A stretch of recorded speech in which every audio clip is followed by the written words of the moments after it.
Llegó la hora de conocer las informaciones más destacadas del continente americano. Acompáñennos a recorrer y analizar lo que nos une, nos preocupa y nos enorgullece como hispanoamericanos. Bienvenidos a Américas Noticia con Vladimir Kislinger. Muy buenos días, feliz tarde y mejor noche para todas aquellas personas que nos acompañan una vez más a través de Américas Noticia, y le agregaría feliz madrugada también porque tenemos grandes amigos que están con nosotros día a día en los distintos rincones de nuestro mundo. Increíble que la tecnología nos haya acercado hasta este punto, la oportunidad de despertarnos, por ejemplo, acá en el occidente, pero ya ser un poco más tarde en el caso de Europa, por ejemplo, y ni hablar del tema de Asia. Pues bueno, la tecnología nos acerca. Afortunadamente estamos viviendo en la era de la interconexión, de la comunicación, así que aprovechamos esa bondad para darnos el lujo de poder decir buenos días, feliz tarde, mejor noche y estupenda madrugada sería lo que tendríamos que agregar a nuestro saludo diario en Américas Noticias. Ustedes sean todos cordialmente bienvenidos a nuestra nueva emisión, la número 770. Estamos a punto de llegar a nuestra edición número 800. Estaremos celebrándola como de costumbre, siempre contentos de seguir avanzando a través de Américas Noticias. A nuestra gran familia de nuestro programa, también un gran abrazo, que están allí día a día con nosotros, incluyendo nuestras ediciones o emisiones especiales los días domingo. Como de costumbre, les pido un gran apoyo. No hace falta pedirlo porque siempre lo hacen, pero de cualquier manera cumplo con el formalismo de pedirles que nos acompañen compartiendo la transmisión del día de hoy. La número 770, hoy estará bien completa esta transmisión porque vamos a analizar los últimos acontecimientos en Brasil. Hay un giro importantísimo en términos de la lucha, de la contienda electoral de cara a las elecciones que se llevarán a cabo la próxima semana, el domingo 28 de octubre. Hay mucho que hablar de este tema, mucho que hablar de la caravana migrante de hondureños, guatemaltecos, que ya muchos de ellos, no la mayoría, pero muchos han pasado, ya han logrado llegar y cruzar la frontera con México, y también abordaremos la situación de Venezuela. Así que ustedes sean todos bienvenidos a compartir el programa y también a compartir su opinión, como siempre, en Américas Noticia. Desde Alaska hasta la Patagonia, entérate de todo lo que pasa en nuestra América.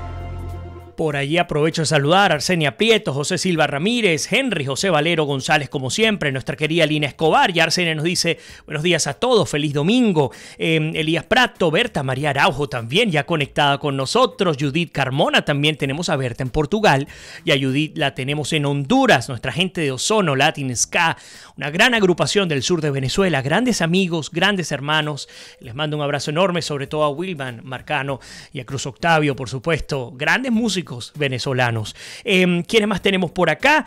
Bueno, y dice, fíjense que la gente de Ozono nos dice, nuestro hermano, parte de Ozono. Pues sí, sin duda, además tuve el honor de pertenecer a esta agrupación a comienzo de los 2000, cuando aún vivía en Venezuela. Un honor haber sido parte de este exitazo de grupos. Además, fueron nominados a los premios Pepsi Music en Venezuela. Vamos a ver si de pronto un viernes lo podemos tener a través de nuestro estudio más 100.7 FM, así sea a través del Skype, para que puedan conocer mucho más del trabajo que lleva adelante Ozono Latin Ska en Venezuela. A ver, ¿qué más tenemos por allí? Bueno, Judy nos reporta que no le llega el aviso, habría que revisar qué está ocurriendo. Carlos Borges, también un gran colega y amigo, que nos saluda y nos acompaña desde Tampa. Un honor tenerte acá, Carlos, bienvenido a tu casa. No sé qué pasa con Elena Madán, no se ha conectado, espero que todo esté en orden. Y justamente José Silva Ramírez nos habla ya de la caravana y dice, vean los integrantes. Vamos a estar hablando de eso en unos minutos. Pero bueno, arranquemos con Brasil. Brasil es un país que está sumergido en un proceso de renovación. Espero que sea así, un proceso de renovación profundo, producto de lo que ha significado una especie de metástasis en torno a lo que significa la corrupción. La corrupción ha copado prácticamente todos los espacios de este gigante del sur, del país más industrializado de habla hispana, de nuestro continente. Y ustedes lo saben, no solamente hablar de Odebrecht, hablar en general de cómo la corrupción ha minado prácticamente todos y cada uno de los espacios institucionales y públicos del país. A partir de toda esta crisis, con un partido de los trabajadores que gobernó durante 13 años, con el intento de mantenerse en el poder tanto Lula da Silva como Dilma Rousseff, bueno, la gente vio en un candidato poco ortodoxo, un candidato que aun siendo político, porque después de ser capitán del ejército de la aviación colombiana, pasó a ser diputado, pero una figura, como les comentaba, muy polémica, controvertida, una figura bastante particular. Pues bueno, vieron en esa figura ese outsider necesario para romper con las estructuras, con el establishment, que se ha venido manejando los destinos del país durante muchísimos años. No tanto, por ejemplo, como en México, que el PRI gobernó durante 70 años, así como ustedes lo escuchan. Pero bueno, aparece Jair Bolsonaro. 10 años atrás, 5 años atrás, hubiese sido imposible pensar que Bolsonaro sería un candidato serio para ocupar el Palacio de Planalto, en digamos, la sede presidencial del Brasil. Pero bueno, llegó a una contienda electoral que inicialmente ocupó 13, quise decir, candidatos presidenciales que optaron por la silla del Palacio de Planalto. Entre ellos destacaban particularmente 3: Jair Bolsonaro, Fernando Haddad, quien viene a ser el lugarteniente de Lula da Silva. Lula da Silva, al ser imposibilitado por el Tribunal Supremo Electoral a poder correr la candidatura, siendo que está condenado a 12 años y un mes de prisión, además tiene otro nuevo juicio que le viene encima, pues decidieron decantar su candidatura hacia la opción de su exministro de Educación, un hombre que ha estado allí de segundo a bordo, digamos, esperando o prevenido al bate para poder accionar la estrategia del Partido de los Trabajadores. Bueno, con ese accionar se presentó la primera vuelta electoral, también otros candidatos, entre ellos destaca Ciro Gómez, que está apoyando a Fernando Haddad. Y pues la realidad fue la que ustedes conocieron. Se llevó a cabo la elección hace apenas unas 2 semanas y el resultado fue que Jair Bolsonaro obtuvo el primer lugar. En segundo lugar quedó Fernando Haddad, pero como no llegó al 50+1%, que es lo que se necesita según el reglamento electoral en el Brasil, pues fueron o están ya prestos para ir a una segunda vuelta electoral. Ahora la cosa no termina allí. Los analistas de Datafolha y de otros medios, otras encuestadoras brasileñas decían hace apenas un mes atrás que de ir a una segunda vuelta Jair Bolsonaro con cualquier candidato, incluyendo a Fernando Haddad, muy probablemente perdería esa segunda vuelta. Pero resulta que la cosa no ha sido así. El resultado ha sido totalmente distinto. ¿Cuál ha sido el resultado? Bueno, que Jair Bolsonaro ha logrado dispararse en las encuestas de cara a la segunda vuelta presidencial, un hombre que recibió además un atentado en su contra, estuvo a punto de morir, estuvo 3 semanas en el hospital, en la clínica, y pues que finalmente, al quedar en primer lugar con el 46% de favoritismo, bueno, se perfila con muchísima fuerza, de manera, yo diría ya casi que irreversible, a ganar las elecciones en el Brasil. ¿Por qué lo digo? Bueno, porque al cierre de la emisión del día de hoy, según Datafolha y otros medios y otras encuestadoras brasileñas, bueno, Jair Bolsonaro cuenta con el 59% de favoritismo, un número altísimo, versus el 41% que estaría dispuesto a votar por Fernando Haddad. Esto significa que hay una holgada, abultada y suficiente cómoda ventaja calculada en el 18%. Sin embargo, fíjense lo siguiente. Hay un giro importante en lo que ha venido ocurriendo en Brasil. Y es que resulta que el Tribunal Superior Electoral, nos lo cuenta Infobae Argentina, el Tribunal Superior Electoral brasileño abrió una investigación contra la campaña de Jair Bolsonaro y me encantaría que ustedes, por supuesto, puedan compartir con nosotros sus opiniones. El hecho es que este tribunal acató el pedido del Partido de los Trabajadores y abrió una investigación contra la campaña presidencial del ultraderechista Jair Bolsonaro por supuesto abuso de poder económico y uso indebido de los medios de comunicación. Esto no termina allí, el escándalo es bien serio, tan serio que pende de un hilo la candidatura y la opción de ir a la segunda vuelta y de ganar las elecciones en el Brasil. Cuidado, y si nos conseguimos con una sorpresa en la que finalmente termina Fernando Haddad como presidente del Brasil. El Partido de los Trabajadores pidió en la víspera de una investigación en la Corte Electoral, después de que el diario Folha de São Paulo publicara que un grupo de empresarios financia de manera ilícita una red criminal que envía millones de mensajes mentirosos o los famosos fake news por WhatsApp, con ataques al Partido de los Trabajadores y su abanderado, el progresista Fernando Haddad. En su decisión, el magistrado Jorge Mussi estableció que Bolsonaro, líder en las encuestas, deberá manifestarse sobre las acciones denunciadas por el periódico en hasta 5 días naturales, pero negó los pedidos de registro y allanamiento en las empresas que, según el Partido de los Trabajadores, estarían por detrás de la supuesta financiación ilegal de la campaña de Bolsonaro. Según juristas, la práctica sería ilegal, pues se trata de donación de campaña de empresas, lo que es prohibido por la legislación electoral, y de ser comprobada en la candidatura de Jair Bolsonaro, puede ser inhabilitada por abuso de poder económico y crimen electoral. Imagínense ustedes, con una holgada ventaja que le daría prácticamente, inevitablemente, la candidatura, la presidencia del Brasil, conseguirse ahora, a una semana de las elecciones, con este boom, y además un boom que todo parece indicar que es cierto. Y ya vamos a estar hablando por qué consideramos que es cierto.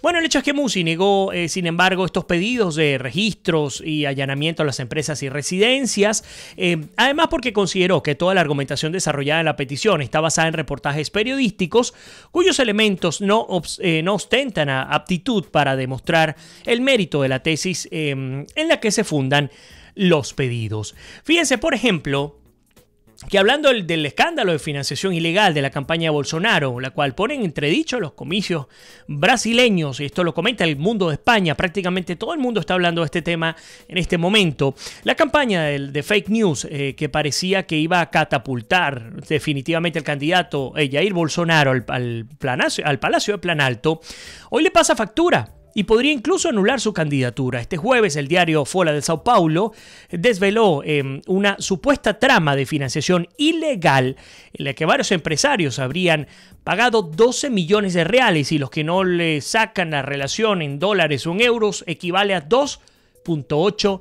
millones de euros, es decir, duplicaría el monto por el cual está siendo procesada Keiko Fujimori en Perú. Así que las cosas, cuidado, y se le terminan enredando a Bolsonaro y a la derecha en Brasil. Esto, por supuesto, por un servicio que además varios empresarios habrían pagado de marketing digital, que consistía en una distribución continua, y escúchenlo bien, porque nosotros decimos que hay bases suficientes como para poder enredar la candidatura de Bolsonaro, pues ellos programaron una difusión continua de millones de mensajes a través de WhatsApp favorables a Bolsonaro y que difamarían al Partido de los Trabajadores. Según asegura el diario brasileño, las empresas como Havan habrían contratado la modalidad de disparo en masa, donde el mismo mensaje se envía ilimitadamente desde diferentes números. Por supuesto, enredan no solo la candidatura, sino enlodan lo que podría haber sido un inicio sin mancha. Más allá de la propia personalidad disruptiva de Bolsonaro, tenía la oportunidad, y digo ya en pasado, tenía la oportunidad de poderse presentar como ese candidato, bueno, que ese outsider que llegaría sin generar prácticas deshonestas para poderse hacer con el poder. Bolsonaro, por supuesto, ha manifestado no tener absolutamente ningún conocimiento al respecto. Me hizo recordar a Santos cuando se habló de los 35 millones de dólares que Odebrecht le entregó a la campaña de Juan Manuel Santos. Decía, bueno, pues yo no tenía ninguna condición, habría que ver ningún conocimiento, habría que ver quién fue el que recibió ese dinero. Sí, pero es que se benefició de tal punto. Y aquí lo que está sucediendo es que Bolsonaro también se ha beneficiado de tal punto. Me encantaría, por supuesto, conocer su opinión al respecto. A ver, Isabel Aguirre con nosotros, qué bueno que estás conectada, pero nos reporta que hay problemas de la señal. Ella está desde Maracay, en Venezuela, pues espero que se restablezca. Bendiciones para la gente de Ozono, también María Eugenia Hernández con nosotros. Ojalá que podamos tener a Carlos Borges. Es un señor del periodismo hispano acá en Estados Unidos. Un honor además tenerlo acá visitándonos este domingo a través de las redes. Ojalá que lo podamos tener muy pronto por acá. Mari Chao también nos saluda desde Asturias. Yo no sé en qué parte, ojalá que estés en Gijón o no sé en qué otra ciudad de Asturias, pero ojalá que podamos hacer algún programa desde allá en algún momento.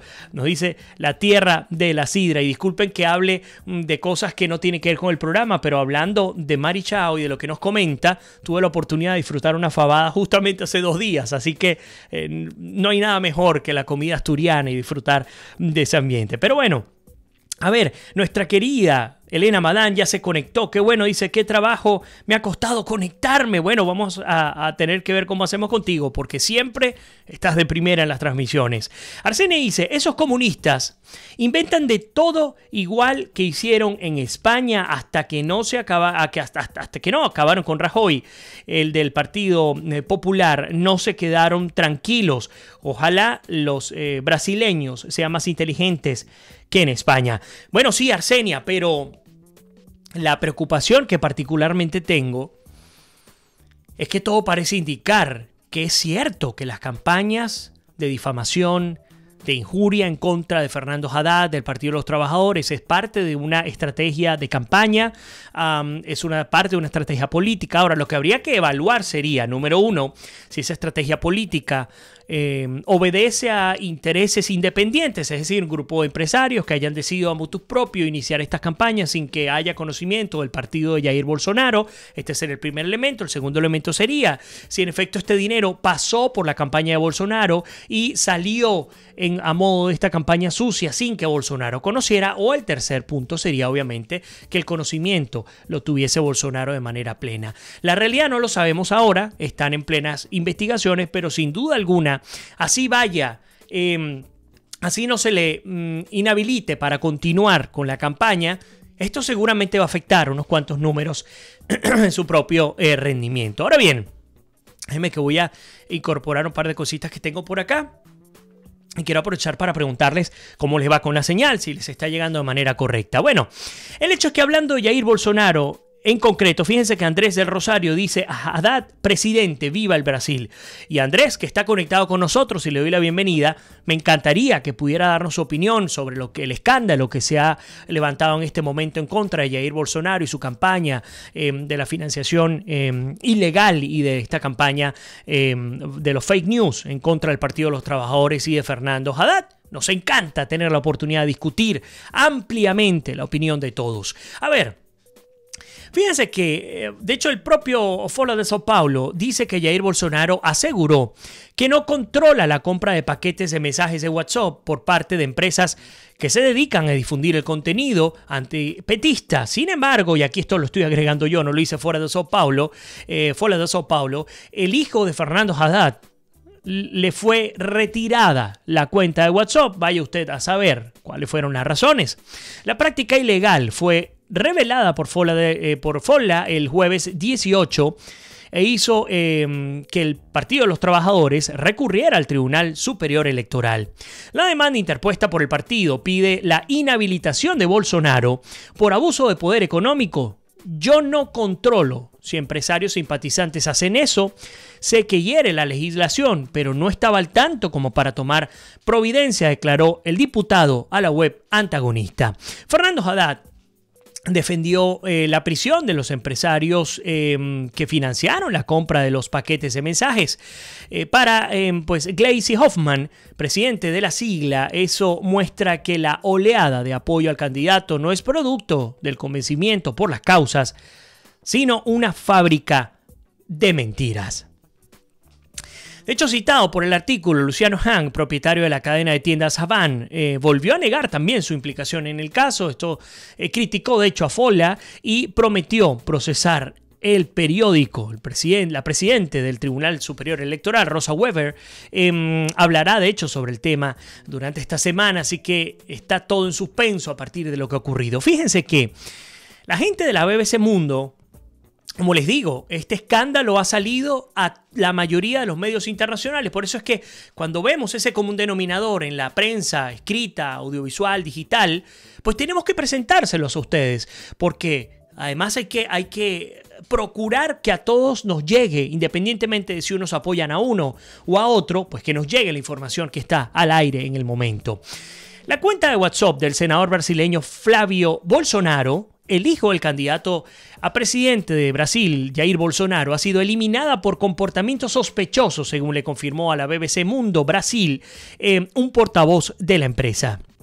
El pasado jueves, el ejecutivo de WhatsApp de California le confirmó al servicio brasileño de la BBC que la compañía había tomado la decisión de bloquear centenares de miles de perfiles durante el periodo electoral brasileño, donde las noticias falsas o fake news están en el centro del debate político. Y esto será bien interesante para hacer un estudio a profundidad en torno a cómo las noticias falsas cada vez toman mayor palestra en las campañas de nuestro mundo, no solamente habla hispana, en absolutamente todo el mundo se está lanzando este tipo de estrategia política muy lamentable. La decisión forma parte de una estrategia de la tecnología para lograr detectar comportamientos sospechosos por parte de los usuarios. Y qué bueno, un aplauso para la gente de WhatsApp. Lo hace analizando parámetros como la cantidad de mensajes enviados, la repetición de los contenidos, si estos incitan al odio o son de carácter ofensivo, y examina también el número de veces que ha sido bloqueado un usuario por otros interlocutores. Con algoritmos inteligentes que van detectando patrones de conducta y mejorando su función con el tiempo, se lleva adelante esta estrategia. Pero WhatsApp recalca que la eliminación temporal de la cuenta del hijo de Bolsonaro no tiene relación con las denuncias que se publicaron el pasado jueves en un famoso periódico brasileño. Y ustedes saben cuál es, el Folha de São Paulo. Elementos importantes, por ejemplo, el propio Folha confirma que sí, que empresarios financian campaña contra el PT vía WhatsApp, incluso habla de algunos ejemplos de los costos, entre otras, difamando, por supuesto, la campaña de Fernando Haddad. Si ustedes me preguntan si por convicción la lucha política se debe dar en el plano de las ideas, el plano de la discusión, de lo que unos y otros pretenden hacer con un país. Y si uno justamente quiere luchar en contra de la corrupción, en contra del establishment, en contra de todo lo que ha significado o representado la esquema de la corrupción en Brasil, pues es un muy mal comienzo para el equipo de Jair Bolsonaro. Y me disculpa que sea tan sincero, una semana de las elecciones. Si ustedes me preguntan, yo particularmente he dicho que de los dos candidatos, si yo fuese brasileño, votaría por Jair Bolsonaro. Sin embargo, no aceptaría que su popularidad, el favoritismo y la propia campaña termine decantándose a partir de noticias falsas. No hace falta irse por allí. Ya se conoce cuál es la realidad del Partido de los Trabajadores. Ya se conocen los escándalos de Lula da Silva, de Dilma Rousseff y del resto de buena parte de los senadores brasileños. ¿Por qué entrar con esta vía? ¿Será entonces que estamos a las puertas de una especie de nuevo establishment de derecha en Brasil? Que no necesariamente es bueno tampoco. Bueno, la crítica hay que hacerla cuando corresponde. A ver. Imagínense por allí. Bueno, Isabel nos dice que definitivamente la señal está congelada. Elena nos dice, yo les dije, hagan memoria, los cubanos son candela y no se van a dejar amedrentar de sus empeños. Por allí, Mari Chao dice, nací en Llanes, Asturias, pero mi vida está muy llena de Venezuela. Qué bueno, Mari, encantados como siempre. Elena dice, para ellos perder Brasil sería demasiado. Ya no pueden contar más con Colombia, con Ecuador o está candela. Venezuela también está candela y México hay que ver. En fin, dice que agárrate de la brocha que me llevó la escalera, ¿no? Dice Elena Madán. Y Arsenia Prieto nos comenta: Andrés, qué pena que no veas lo que nos está pasando en Venezuela y otros países. Además, los presidentes de los trabajadores no han sido nada honestos y todos lo sabemos.